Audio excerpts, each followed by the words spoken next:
Oui, si on revient sur le personnage de Diana, il est clair que Diana, Spencer,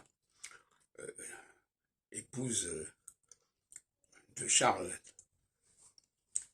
Windsor, etc., que Diana se comportait comme une femme. Elle avait envie de raconter des choses, de rappeler des choses qui sont secrètes, des choses qu'il ne faut pas dire. Elle était dans la transgression de la parole. Et toutes les femmes, quelque part, sont dans la transgression de la parole.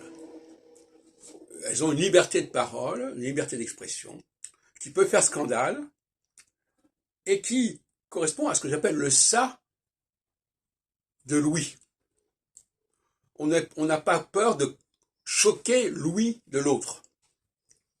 Et face au ça de Louis, il y a chez l'homme le surmoi de Louis. Savoir, attention à ce que je vais dire. Non seulement au niveau de ce qu'il faut garder ou cacher, etc., mais au niveau de la qualité même du propos. Ce qui débouche sur la recherche scientifique, sur le fait de ne pas dire n'importe quoi, de faire un effort de formulation, d'explicitation, qui est au-delà d'un simple déballage. Donc, l'émission qu'on a eue ce matin sur les Dédais, les Didi,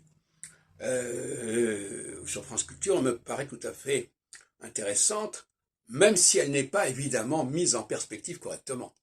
C'est-à-dire, si on ne dit pas que ce n'est pas elle qui est comme ça, elle n'est pas toute seule à être comme ça.